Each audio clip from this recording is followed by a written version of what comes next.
Está escrito no livro de Jó, capítulo 1, versículos 13 a 22, o seguinte: E sucedeu um dia em que os filhos de Jó e suas filhas comiam e bebiam vinho na casa de seu irmão primogênito. E veio um mensageiro a Jó e lhe disse: Os bois lavravam e as jumentas passeam junto a eles.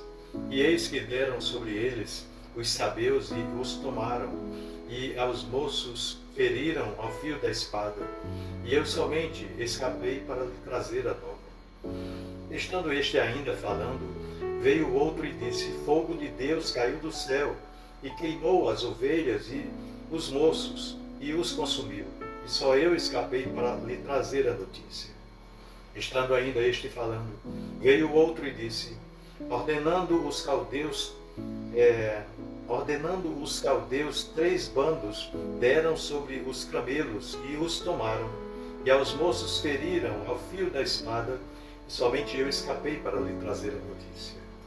Estando ainda este falando, veio o outro e disse: Estando teus filhos e 2 filhas comendo e bebendo vinho em casa de teu filho primogênito, eis que um grande vento sobreveio da além do deserto e deu aos 4 cantos da casa, a qual caiu sobre os jovens e morreram, e só eu escapei para lhe trazer a notícia. Então Jó se levantou e rasgou o seu manto, e raspou a sua cabeça, e se lançou em terra e adorou. E disse: Nu saí do ventre de minha mãe, e nu tornarei para lá. O Senhor o deu, e o Senhor o tomou. Bendito seja o nome do Senhor. Em tudo isto, Jó não pecou, nem atribuiu a Deus falta alguma. Meu irmão, minha irmã, para Jó, aquele era apenas mais um dia de gratidão e de rotina. Os seus filhos celebravam juntos, na casa do filho primogênito, o sucesso de seus negócios. Eles prosperavam e o coração daquele homem descansava na falsa sensação de segurança de que a estabilidade financeira, a estabilidade terrena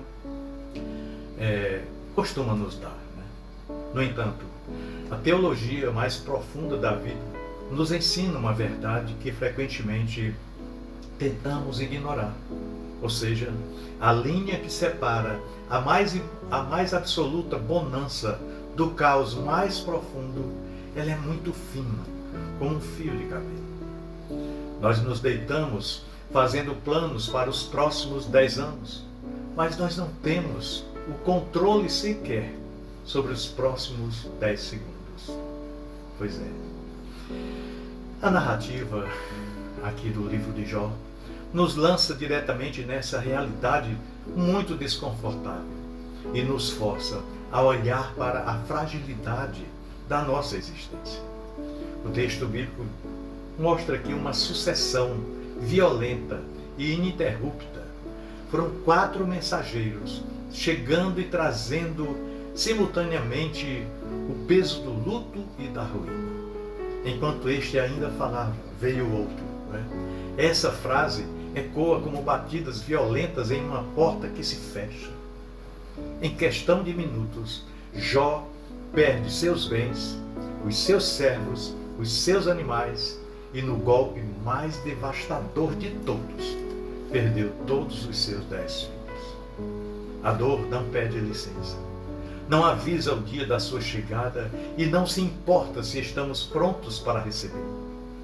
O problema e as adversidades da vida não marcam hora na nossa agenda.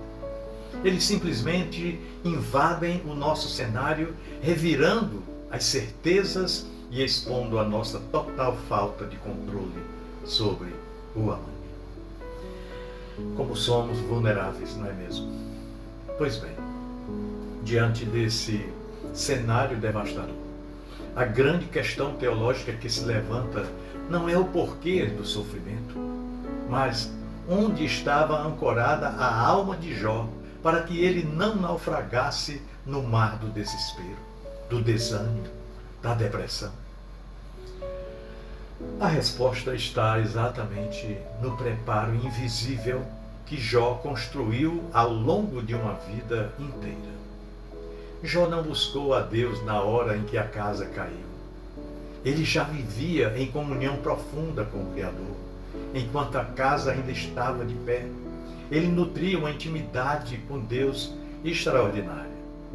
No início do livro, nós sabemos que Jó se levantava de madrugada para oferecer sacrifícios por seus filhos. Isso demonstra que ele cultivava uma vida diária de intimidade profunda e um temor muito forte em relação ao Senhor.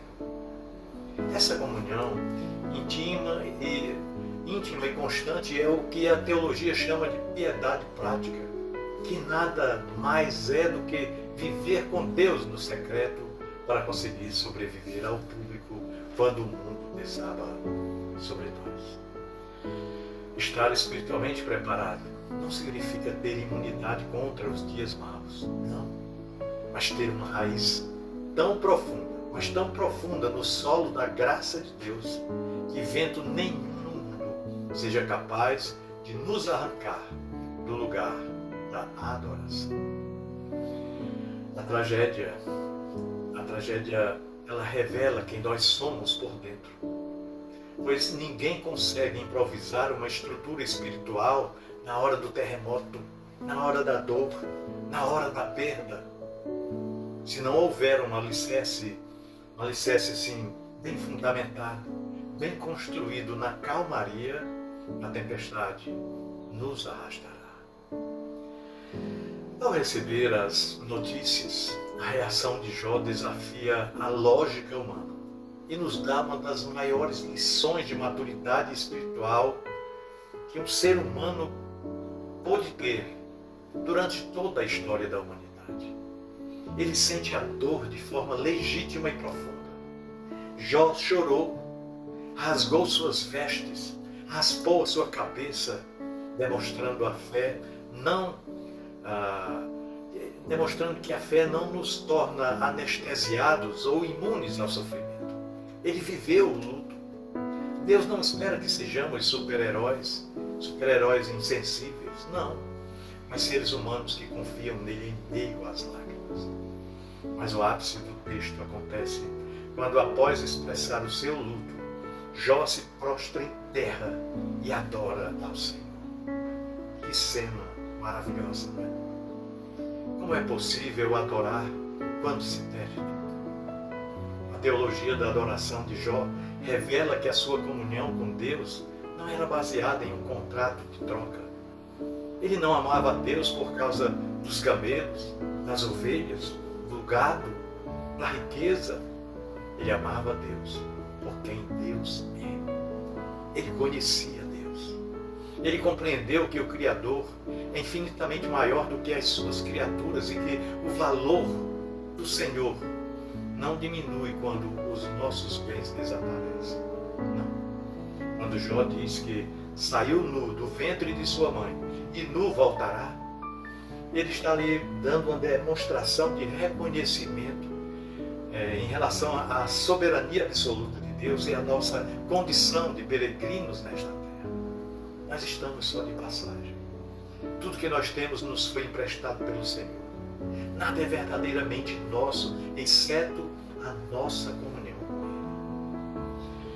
Ele. Essa consciência, ou esta, eu diria, conscientização de que o Senhor dá e o Senhor tira, nos liberta da idolatria das coisas deste mundo.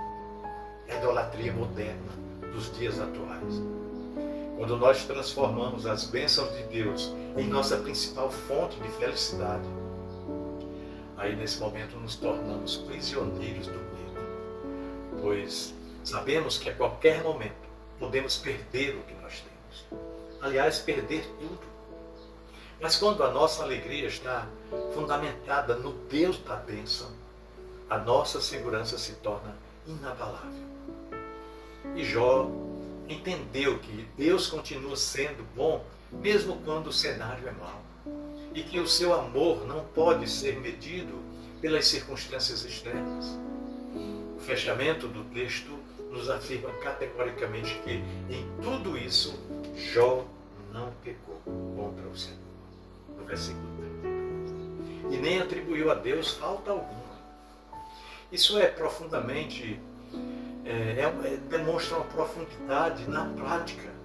É a capacidade de manter o coração alinhado com o caráter de Deus, mesmo quando a mente não consegue entender os caminhos de Deus. Isso aqui significa, eu diria, confiar no coração do Pai quando nós não conseguimos ver as suas mãos agindo. Simplesmente confiar. Portanto, meu querido irmão, minha amada irmã, este simples devocional é um chamado urgente para despertar a nossa sensibilidade espiritual. Nós não podemos viver de forma, eu diria, negligente, não. Adiando a nossa busca por Deus para o dia em que o problema bater à nossa porta. Não. A comunhão com o Senhor precisa ser a nossa prioridade hoje, enquanto as coisas estão bem, enquanto há paz em nossos lares e saúde em nossos corpos. Buscar a Deus não é um mecanismo de socorro de emergência, mas o próprio oxigênio da nossa alma. É aquilo que nos alimenta e nos mantém de pé. Quando nós cultivamos uma vida de oração, de leitura e meditação diária na palavra do Senhor e de intimidade diária com o Espírito Santo, aí nós estamos acumulando o azeite necessário para manter as nossas lâmpadas acesas quando a meia-noite da alma chegar. Nós não sabemos o amanhã, não sabemos o que nos reserva, né? Nem quais notícias os mensageiros da vida nos trarão nas próximas horas, nos próximos dias. Não. Mas se estivermos escondidos em Deus, guardados na fortaleza da sua presença, aí sim, poderemos enfrentar qualquer tempestade de cabeça erguida, sabendo que, venha o que vier, a nossa herança eterna está segura e o nosso Redentor vive. Que a nossa vida seja, de fato e de verdade, um reflexo dessa busca constante, para que no dia da adversidade, o nosso clamor não seja de desespero, mas o fruto maduro de uma adoração que já nascia no secreto de nossa comunhão com o Pai. Pensemos nisso, no amor de Cristo. Amém.